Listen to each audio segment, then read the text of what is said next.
Welcome back. Let's begin by simply arriving here together. Allow your eyes to close and gather your attention into the present moment.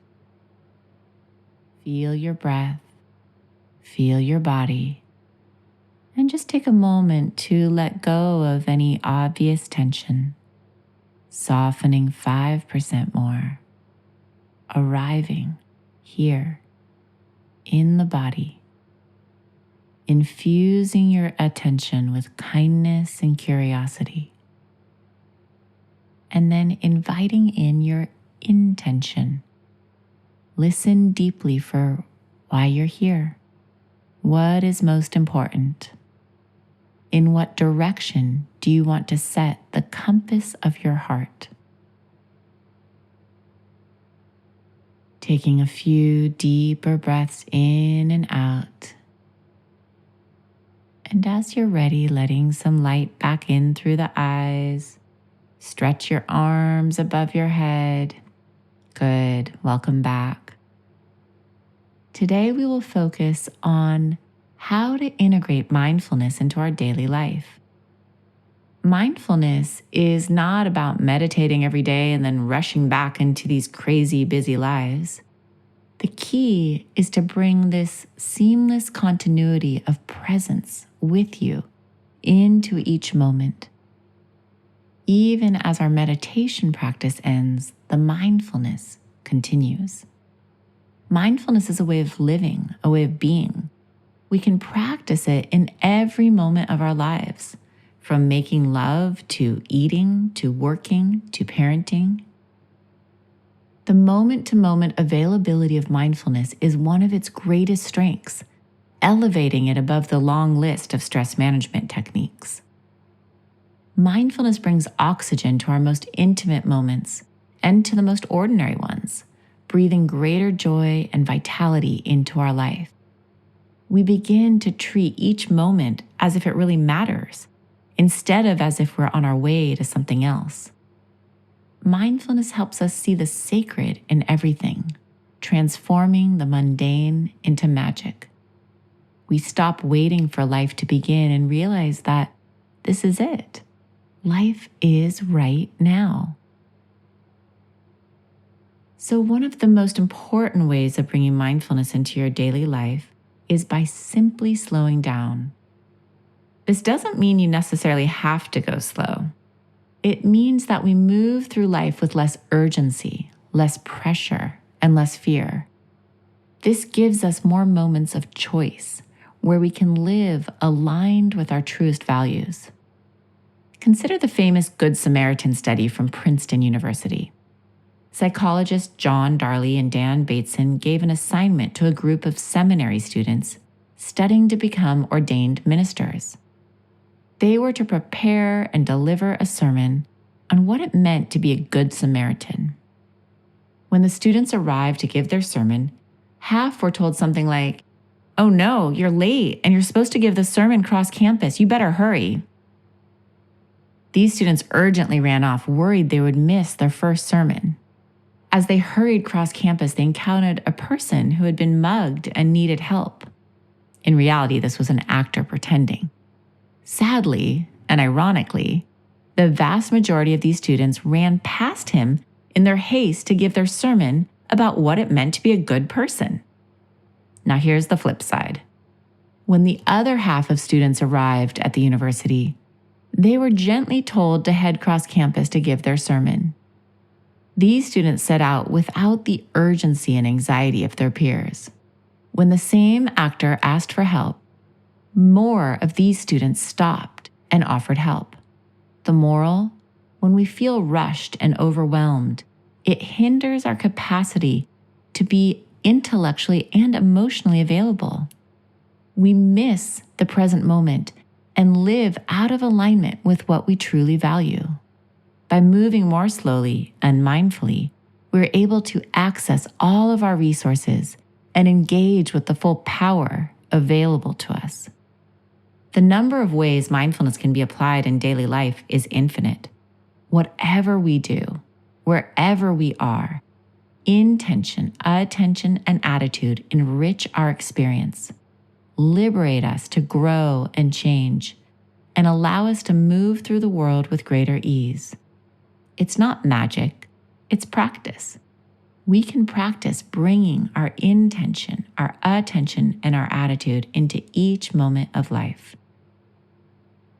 For example, we can practice mindful listening with our children, or mindful walking, or mindful showering, or even mindful driving. One of my all-time favorites is mindful eating. We all know that we need food to live. But often our relationship with food is much more complex than simple survival. Food can be a great ally, but it can also cause harm. While obesity and eating disorders create enormous suffering, it's not just those with clinical diagnoses who experience challenge with eating. Most of us struggle with eating at one time or another. Some of us are yo-yo dieters, some of us are genetically prone to issues with cholesterol, and some of us are so constantly on the go that we have trouble making time for nourishing meals. On top of this, most of us are not present when we're eating. Think back over the last 7 days. What were you doing while you're eating? Driving, reading, talking, working, watching TV? How many meals from the past week can you actually remember?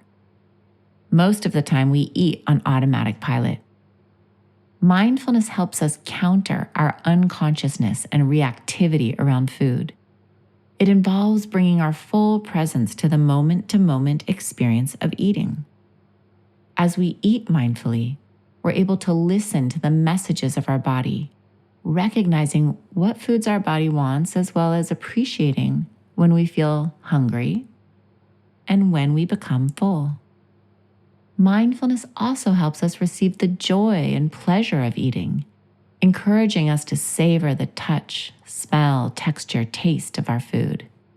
Engaging all of our senses while we eat can turn the mundane into magic. So here is a simple practice you can do this week. First, set your intention. Before eating, pause, reflect. Why are you eating? Perhaps to nourish your body, to give it energy, to enjoy the food? Make an intention to stay present. And then as you begin to eat, bring your full attention into the present moment. You can do this by heightening your senses. Focus on what you're seeing, tasting, touching, smelling. As we savor our food, we're able to slow down. We're able to chew each mouthful with care, which aids in the digestive process. We can also pay attention to our level of hunger as we eat, and to the sensations in our body as it guides us in how much to eat and when we become full. Finally, our attitude, bringing a kind, curious attitude to eating. If you notice judgmental thoughts, see if you can bring kindness and curiosity to them. There is no right way to do this. The key is to welcome all of your experience.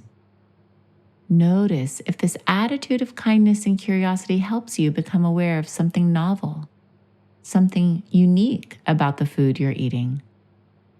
So I invite you to choose one area of your life where you can bring this informal mindfulness practice. It could be mindful eating. It could also be taking a mindful shower, or mindfully driving, or even mindfully listening. All you need is to bring your intention, your attention, and your attitude to whatever it is you're doing. As Einstein reminds us, there are only two ways to live your life. One is as though nothing is a miracle. The other is as though everything is a miracle. So take a moment and let your eyes close. And just pause and receive the nourishment of this session. Reflecting on the one key takeaway, the one gold nugget you want to encode in your long-term memory. It could be that mindfulness is a way of living, that you can bring intention, attention, and attitude into every moment, from sex to showering to eating to driving. So finding a word or a phrase and just staying with it for 2 deeper breaths.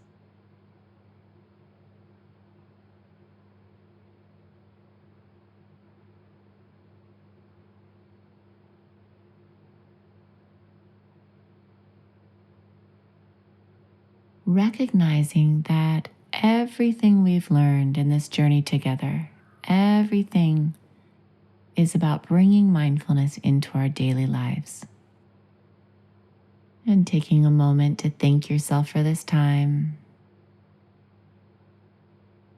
feeling the wholesomeness of this practice. I look forward to continuing with you in our next session.